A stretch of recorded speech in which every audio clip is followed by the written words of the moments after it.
Tony, thanks for joining me today. Thank you very much for having me. Tony, tell me about Sunniva. What does it do, and how did you get to such a big market cap so fast? Well, Sunniva obviously is a cannabis company, and we are focused on medicinal cannabis particularly. Okay. As you know, they're estimating there'll be approximately 3 million medicinal patients in Canada a year. When we started this company, though, we decided to do a bunch of research. Went across Canada, went down Washington, Oregon, California, looked at operations, and came back and basically said, this industry doesn't work like any industry that we've been involved in. Nobody seems to care about the cost of goods. Nobody seems to really care that much about quality. And nobody cares about scale. And if you think of every other industry in this world, that's what's important. Right. Now, in fairness to most people, there's a lot of money to be made in a short time by these LPs and others. Yep. The problem I think that exists is what will this industry look like in 5 years? And I think in 5 years, things like cost of goods, quality, and scale will be critically important to be successful.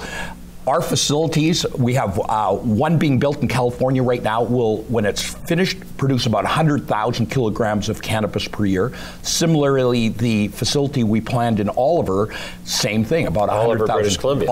Oliver, British Columbia. Okay, so you're a late stage ACMPR applicant. Exactly, that's how to look at it. Okay. Now, our facilities are not the greenhouses that we know at all. They're high technology greenhouses, automated with robotics, because at the end of the day, if you look at this industry, what are the costs? The costs are energy and labor. We're using the sun for energy. Obviously, we have some supplemental lighting as well. Sure.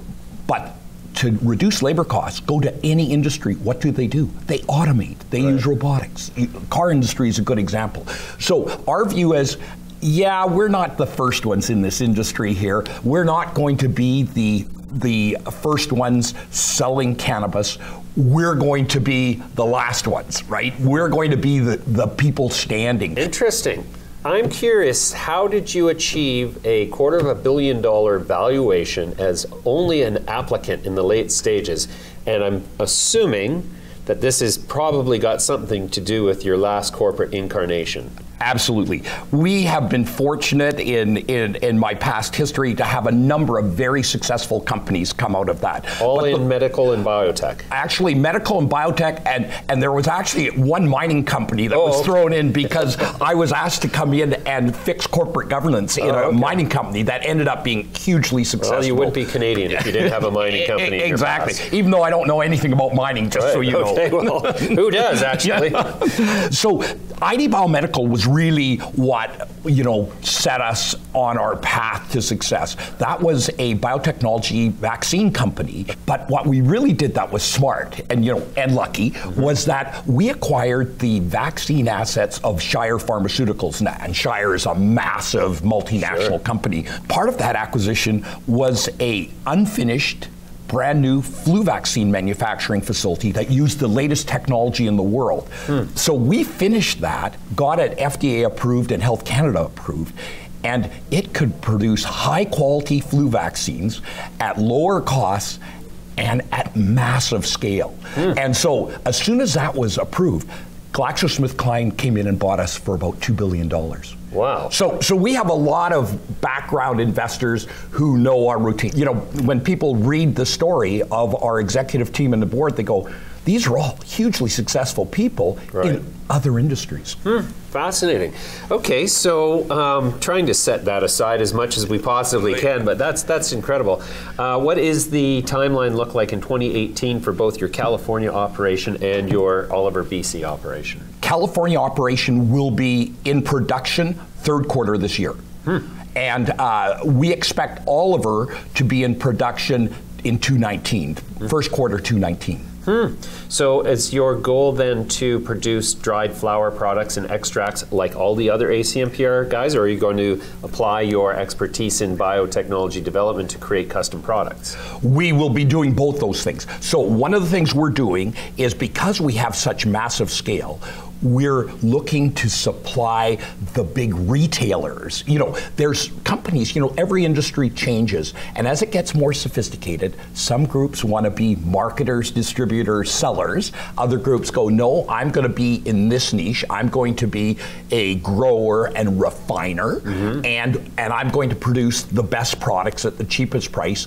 And that's kind of where we are. So how much capital have you raised to date in Sunniva, and how much more do you need to get to full production? Well, that's the interesting thing, that we've raised $51 million as a private company.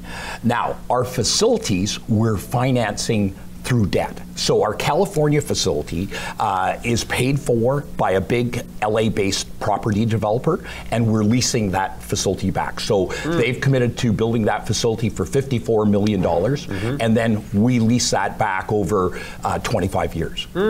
That's interesting. So you don't actually end up with the asset on your balance sheet, but you also don't have the capex to build it. Exactly. And remember, we're running a business, not a real estate company. Right. And similarly in Canada though, we're far ahead of California.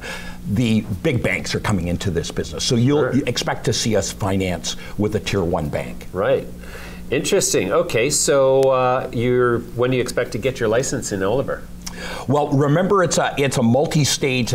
We expect to get the go-ahead from Health Canada, what they call their core letter, any day, actually. Okay. And so that allows us to put our financing in place. We already have, remember that we're already building a large facility in California. Right. So we'll be using the same contractors out of the Netherlands, all the same technologies. The actual facilities are very similar in size. So do you perceive any risk to you or your investors from the rescinding of the Cole memo by Jeff Sessions and the federal prohibition on marijuana in the U.S., or is that just kind of slowly, incrementally evaporating into meaninglessness? I would agree with that comment. I think it's background noise to a large extent. I think it's interesting that right after that Sessions memo came out, which rescinded the Cole memorandum, 2 states said, oh, we're legalizing cannabis, right? So, you know, it shows you that even at the state level, they looked at it and went, background noise, we're going ahead with our plans the way we want to. I think it was New Hampshire and Vermont just went, and this was after he rescinded the Cole memorandum. And, you know, the state of California has made it very clear they will not have the federal government interfere with businesses in their state. Interesting. What does it say about the government, the federal government, when it's not even relevant in terms of federal law? That's disturbing. Okay, well, that's a really interesting introduction, Tony. We're going to leave it there for now. We'll come back to you in a couple quarters when you're up and running, and we will resume the conversation then. Thank you for coming in today. Thank you very much.